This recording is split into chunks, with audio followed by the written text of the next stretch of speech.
Good morning, Recovery Reinvented. Welcome, thank you for being here. What an incredible day we have planned. And this day, as it always has been, is about the power of you. Each of you matter, whether you're here in person or whether you're watching online. You're giving your most irrevocable gift. You're giving your time. You're giving your time to be here, to be part of an amazing, powerful community that continues to grow and grow and grow. The power of you, when you matter, your voice matters, your presence here matters, and you're here to be part of a day of inspiration, a day of learning, a day of celebration, and a day of gratitude. You're going to have an opportunity to hear powerful stories, and you're going to have an opportunity to build community together. You'll have many challenges today, and I'm going to challenge one right off the bat, which is I want you to leave today meeting someone that you've never met before. When we come to conferences and events like this, it's easy to sit by your closest friends, hang in your narrowest circle, but everybody here has a story to tell. Whether they're someone in recovery or someone who's lost a family member, someone who works in the field of addiction or recovery. Everybody here has got something to share, and our community is stronger when we know each other. So raise your hand if you're willing to accept the challenge that you will say, I'm going to introduce myself to someone I've never met before. I'm going to get out of my North Dakota skin and go say hi to a stranger. Raise your hand if you're willing to meet someone today you've never met. I know I meet people every year. So, okay, community, let's go. We got that energy. We're connecting. And why are we doing all this? Because we're building positive momentum as a community, addressing this pervasive brain disease of addiction. And we do this by eliminating the shame and stigma. We do it by increasing access to behavioral health supports.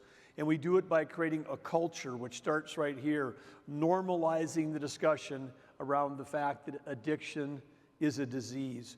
And we have to think about it like a disease, like cancer or diabetes, which we have normal conversations about without surrounding that with shame and stigma. In North Dakota, we believe that behavioral health is health, and it ought to be treated as such. And by focusing on the foundations of well-being and physical health and behavioral health and economic health, we continue to grow as a strong and healthy state. We've got so much gratitude for the people that are here today, and you're going to hear, this is a celebration of gratitude, but one of the things that you are going to hear today about the gratitude, it's not just the people that helped produce the event, Jonathan, Raina, the incredible team, Pam, Laura from Behavioral Health, all the people that are making things happen that work here at the Bismarck Civic Center, the Livewire people. It takes so many people to produce a conference like this, but our gratitude is really for you. You're the ones that are here that make a difference. You're the ones that carry the message forward. So again, thank you for being here. But we've also got gratitude, and why you're going to be glad you're here is because of our keynote speakers. We've got 3 incredible keynote speakers in addition to the First Lady. They've come from around the country. They've got powerful personal stories to tell of loss and recovery, and you're going to learn and you're going to be inspired. William, Natasha, Gregory, don't miss a one of them. And after you see them, you're going to want to say, hey, to tell your friends, go back on the live links and watch this keynote that you missed because you weren't able to be there today, because these are all going to be life-changing messages for all of you. I want to just say there's a little bit of hope on the horizon, but I want to be careful about this because we've just come through the worst 4 years of deaths related to overdoses. There's many other deaths related to the disease of addiction because we know that the disease of addiction is a progressive and chronic and ultimately fatal disease. We all know people that uncured just progress through their life and they die decades earlier than we should. A lot of attention goes to what we call overdoses, but now with the introduction of fentanyl into our country and it being pervasive across so many different substances, I hate to even call these overdoses because in many cases, these are fentanyl poisonings. This could be a kid in college studying for exam that buys one pill and doesn't think it's laced with fentanyl, and it is, and it's one and done. We all know stories like that. And when we add up the last 3 years alone, I mean, shockingly, we talk a lot about open borders. We talk a lot about people entering our country illegally. We do know it's just a fact. It's not politics. It's a fact that the majority of the fentanyl entering our country is coming across the southern border. But we've lost the equivalent of 6 Vietnams of deaths of Americans. We're taking mass casualties because of this disease, and a lot of that is related. 70% of those last 3 charts on that number, when we've been over 100,000 deaths per year, 70% of those are fentanyl poisonings. And now we've got people that are saying, hey, this is great news, overdose deaths are down. Well, yes, that's one stat that we have, but it's possible that the reason they're down is because of the widespread availability of Narcan. When we first gave out Narcan 8 years ago at this conference, we were criticized for doing so, that somehow we were instead of helping treat a disease and save lives, that we were encouraging improper or illegal use. Now that's been normalized. Law enforcement, firefighters, first responders, family members all carry Narcan, and I'm certain that there's going to be Narcan available today, like there has been at every one of these other conferences, for you to take home and possibly use to save a friend or family member.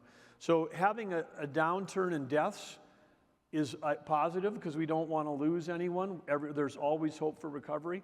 But what we don't know is, are actual overdoses up and overdose deaths down, but overdoses might continue to be climbing. So you can't go by this data. But what we do know is that in North Dakota, where at our peak we lost 136 North Dakotans back in 2022, that we are trending down here as well.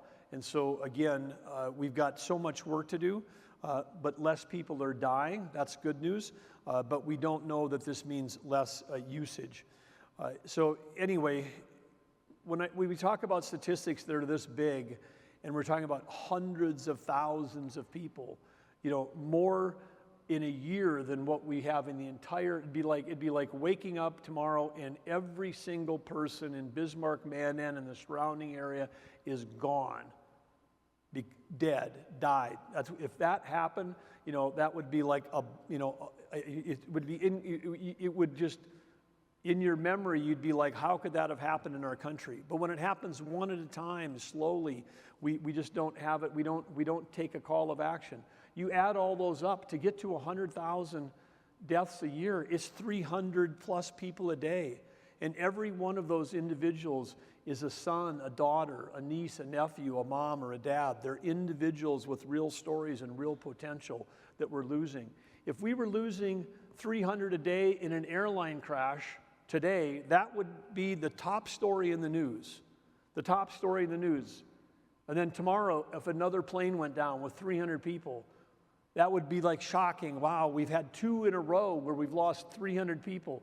If it happened in the 3rd day, no one would get on a plane in this country, and the call to action would be that we've got to fix this problem.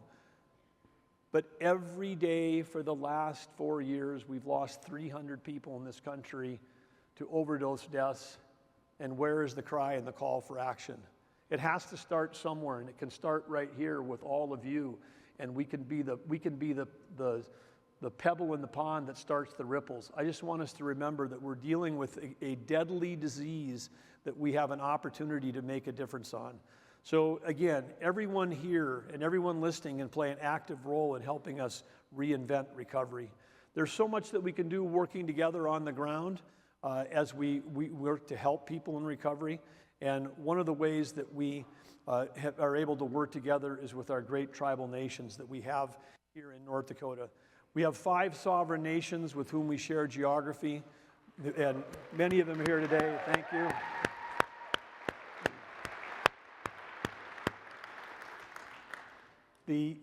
I've been asked, over my time, Governor, why all the attention on the tribes? And I'm like, it's kind of like it never was a question to me, because if you're an enrolled member of a tribe and you're part of that sovereign nation, if your residence is inside the boundaries of the state of North Dakota, you are a citizen of North Dakota. My job is to work for everybody in North Dakota, everybody. It's an additional bonus if you're an enrolled member of a tribe. But it's the job. And together we are a community here. And addiction does not, as a disease, it does not respect the boundaries or geographic boundaries. It doesn't pay attention to economic status. It doesn't pay attention to anything. It is pervasive, and it's growing.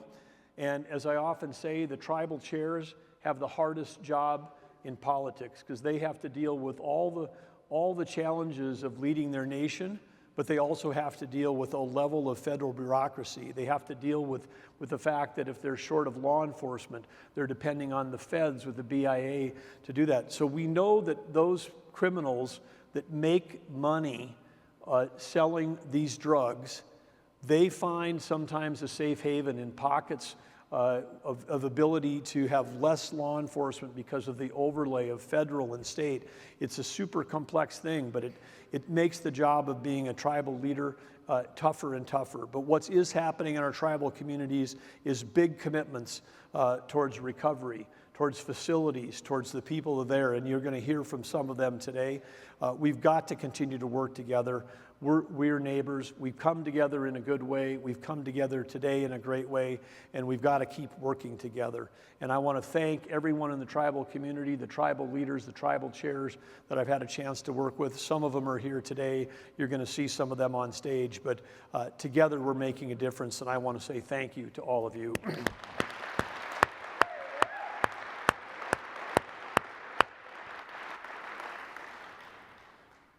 We'll talk more about this later today, but addiction is not just, from a state government challenge. It's not just one agency that's got to deal with it. It touches every aspect of what we do in government.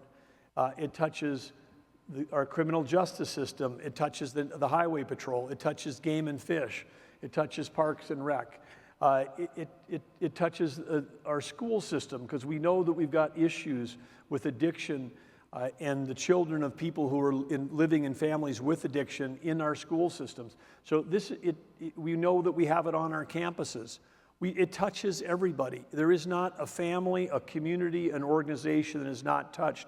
And so one of the things that we've been trying to approach, the solution to this is, if it touches everybody, we've got to have everybody on board. And I think we've invited every cabinet member in the state of North Dakota across every agency to be here today, either in person, send team members. If they're online, they're all working on it together. And let me just say, if you work for the state of North Dakota in any capacity, if you could just please stand right now. I know the Lieutenant Governor is here. I know the Chancellor of the university system is here, but I know we got National Guard members here. But anyway, let's thank all of these people are here. They're all working for you. Thank you all. Free Through Recovery is a program that came and was spawned out of an idea that came from Recovery Reinvented. And one of the things that we have talked about is that when people are re-entering, when they're coming out of our criminal justice system, and if you're incarcerated in North Dakota, we could be spending close to $50,000 a year on housing and medical care for a person to be incarcerated.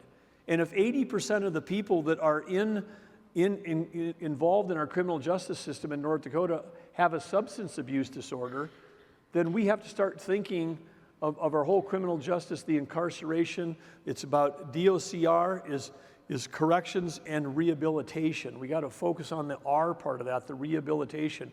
We have to think of our facilities as healthcare facilities, because we're really trying to solve a healthcare problem and to return people to a community. The focus that we have is to make better neighbors, not better prisoners. We got to make better neighbors when we do that. And the program on Free Through Recovery has been highly successful. More than 1,500 participants that are involved in that. They've served more than 7,100 individuals since the program got launched in 2018. And when we started this 8 years ago, there was a huge shortage of providers from the medical community in our state. We didn't have enough addiction counselors. We didn't have a single psychiatrist to work on mental health issues that lived west of Highway 83 in our entire state, and the whole oil boom was going on. We had some of the fastest growing counties in the nation and no mental health care providers. Well, one of the things that we learned is that support for individuals trying to stay in recovery, if it comes from a peer, someone with lived experience including that they have had interaction with the criminal justice system. Maybe it's a mother who's lost custody of her kids and has found her way back and reunited with her kids. That individual with regular contact with someone from a peer-to-peer standpoint is as effective in all of the reviewed stuff. A sample of 25,000 people, your chance of being and staying in recovery, working with a peer, is equally or better than it is if you had a meeting with a trained counselor, twice a month. So we said we can solve the problem of lack of providers by getting people with lived experience in the game. They have a job, they have an opportunity, they can go make a difference. And now we have trained over 1,200 peer support specialists. They're making a difference, this thing. And if you're one of those 1,200 trained peer support specialists and you're here today, could you please stand? You are a big part of our solution. Look at you. Thank you. Way to go. And if one of those peer support specialists was sitting next to you and we started with a challenge, go introduce yourself to one of them and tell them thank you for the work that they're doing to make a difference in people's lives. One of the other things that we've done in corrections and rehabilitation is trying to address addiction by increasing access to effective medications. Medicaid-related treatment works. It works, and we need to keep focusing on the science. We need moving that ahead. And if we can get people involved with medication, sometimes before they're released, that is one way that we can help them stay out of our system. I would rather spend that money instead of $50,000 a year and having someone incarcerated. We could be paying for their school, we could be paying for their career training, and we could be paying for their health care, and we could be doing that less expensively than the incarceration. Yes, violent criminals, people that commit crimes with weapons, with guns, we have to say that violence is not acceptable. But if we have people that are incarcerated because of property crime related to trying to get the dollars to buy their next hit because they're driven by their disease of addiction, we have to think about that differently if we can get them in recovery. So our schools is another place where we can reach people, and we have had great success with working with the legislature, working with our public school system to make sure that we've got behavioral health representatives in every building across the state. We've still got work to do, but if we can reach people when they're younger, again, we can do that. That's part of this whole approach. And lastly, again, we talk about the overdose deaths that we have in the state. We also have another program called Vision Zero, and this relates to highway traffic deaths. We still, same kind of numbers. We lose in North Dakota, we typically slightly over 100 people a year on road death. And if you say, why are people dying on our roads? Well, surprise, some huge number, 70–80% of those are related to people that were impaired when they were driving. So the disease of addiction, it doesn't show up in an overdose number, but it shows up in the tragic loss of people dying on our roads or possibly killing another, we've had people that are impaired killing entire families in accidents. So the tragedies can compound. The reason we call it Vision Zero is the same reason that we should be trying to get to zero overdose deaths, because we interviewed people and we said, what would be the acceptable number of traffic deaths, instead of just talking about statistics, which is like, if we got it down under 100, that would be great. If we got it down to 50, that would be progress. Wouldn't be great. Because what if one of those 50, what if we cut it in half and went from 100 deaths a year to 50? What if one of those was your son or your daughter or family member? Would that be acceptable? Of course not. So the only number that we can shoot for is zero. And we have said in a state like ours, we have an opportunity with the resources we have, with the commitment to each other as neighbors. We have an opportunity to be the healthiest state in the nation. We have an opportunity to have the safest roads in the nation. All of these things are within reach for us to be able to do that.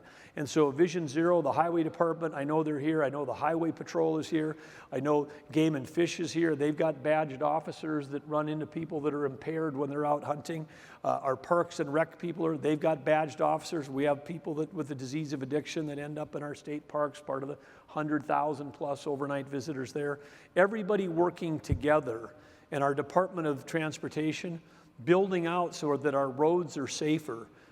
I know that sometimes in Indian country, we can put a pin on the map of an intersection that you all know where we've lost too many people, and we've got to go back and redesign those intersections to take away some of the danger. But we can do that. We can continue to combat people that are driving impaired, whether with drugs or alcohol, with a goal to completely eliminate motor vehicle injuries and deaths. So there's, again, whole community, we're working together, the whole state, we're making progress, but we've got more work to do. The other thing that's been an outcome of Recovery Reinvented, it's been an outcome of all of you coming, your feedback, your commitment, your connection, is programs. And you're going to hear more about that today from Pam Sagnas. But quickly, the Youth Ending Stigma Challenge, which was, again, Turtle Mountain Band of Chippewa youth program that won a statewide challenge. We've had focused Recovery Reinvented on workforce training surrounding becoming recovery-friendly workplaces, which are spreading across our state. We've talked about recovery community organizations like The Door in Newtown and the impact that they're having. We've had anti-stigma trainings with different agencies and companies and communities. When we hold our Main Street initiatives around the state, which we've done in over 75 communities, we talk about these topics and the importance of behavioral health in schools and recovery communities and recovery-friendly workforces.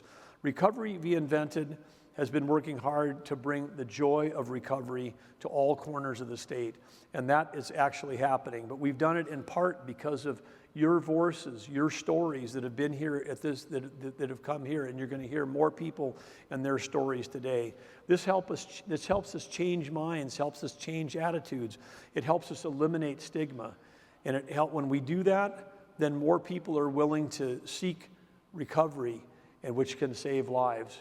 And so when you're out talking and normalizing the conversation, you're part of the solution. That's just a simple thing that you can do, is let's keep talking about addiction like the disease it is. We can all make a difference.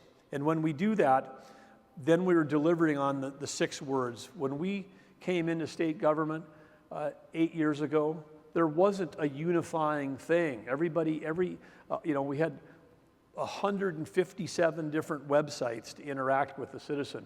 There wasn't one thing that pulled together and said, what is the thing that everyone does, from higher education to human services to the Arts Council? What's everybody doing across this huge array of work that we're doing? And it was 6 powerful words. We empower people, we improve lives, and we inspire success. That's what the people that work at Team ND, that's what people that work across the state of North Dakota come to do every day.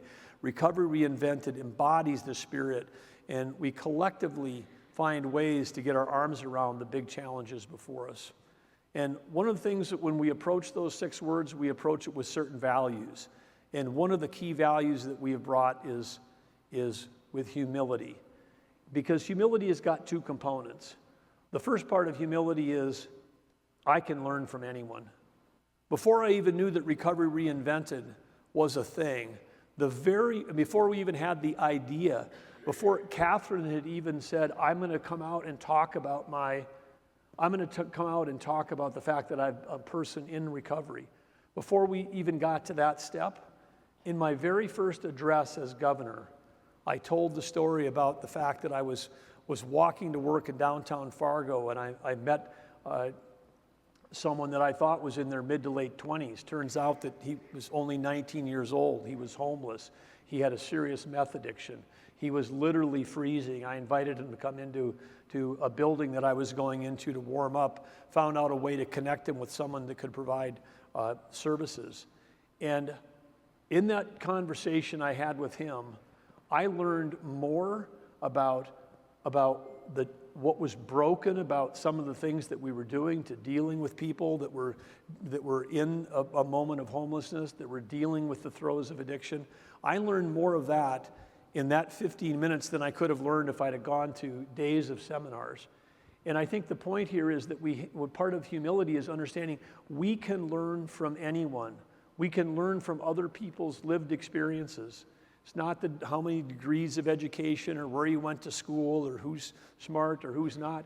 All of us have the ability to bring humility to conversations, because when we have the humility to understand that there are things we don't know, that lifts up our curiosity. And our curiosity about other people's challenges is part of our way to find solutions.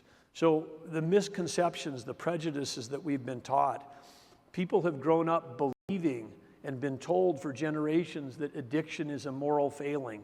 That's baked in, and in our state, certainly it was. That's where the shame and stigma comes down. Like, oh, well, if that person just had stronger morals or whatever that means, that they wouldn't be in the spot. It is a brain disease. All the science points to that right now. This is a brain disease. It's not like saying that if I was, morally stronger, I wouldn't have cancer, I wouldn't have diabetes, I wouldn't have something else. It is a disease, and we have to destigmatize that. So the second part of humility, which is hard, and it's part of when we approach policymakers and others, we've got to get people to have the humility to go, what I believed my whole life. I was taught by my parents and my grandparents that this was a moral failing. You have to have the humility to say, wow, what I was taught is not true.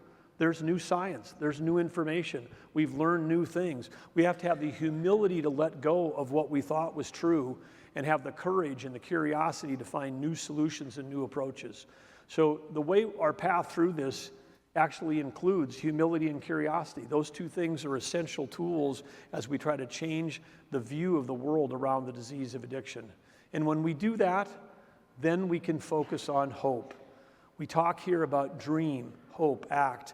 The focus on the hope that anyone who's struggling, family members, friends, loved ones, an old college roommate, somebody that that is still struggling, we can never give up hope that somehow they may come back and find recovery. Because recovery is a gift. And today you're going to hear that, you're going to hear this. Even though buried in addiction, there's tragedy after tragedy. And tragedy of, the ultimate tragedy of losing a loved one too soon.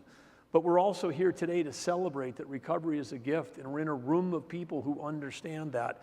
It's a gift that's got a lasting impact, and it acts as a force multiplier for the people who are surrounded by it. Just like the disease of addiction, when it drags one person down, it drags the whole family down.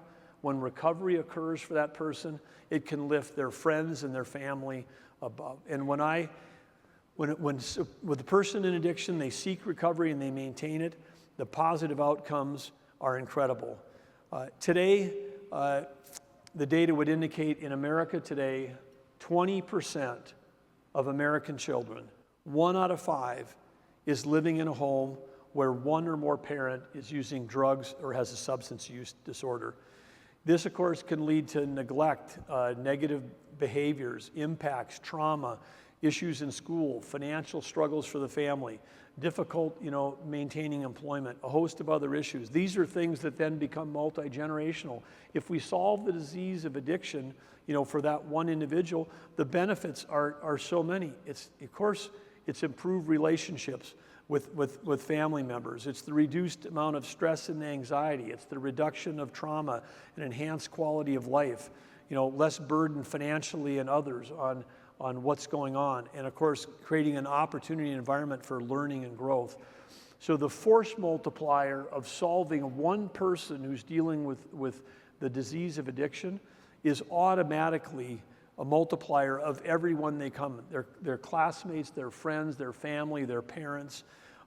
Anyway, all of those things are benefits. So this is another reason why we have to work on it. And I have been part of a family that has been a recipient of that gift.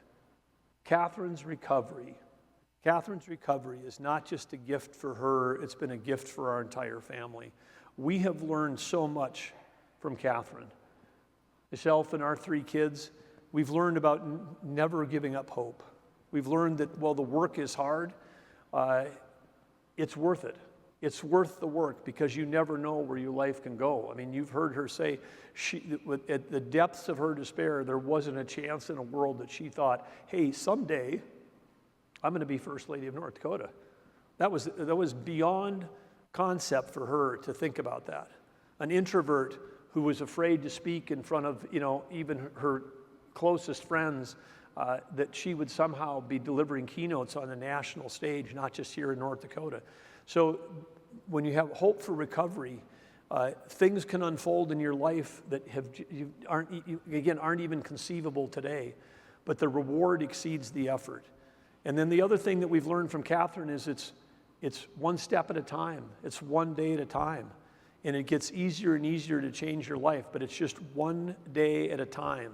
And bringing the thing that you've got, tomorrow doesn't matter, and yesterday doesn't matter. Today is the day. Today is a gift. Make today count and do it one day at a time. And I've had a chance to see the fortune of her doing that now for over 20 years, the fortune of seeing it. We've had an opportunity to live it. And of course, in my life, I've had a chance to wear a lot of different hats in the private sector, the public sector. But one of the roles that I'm most proud of is that I've had an opportunity to be a friend, a supporter, and now a husband of a person in long-term recovery.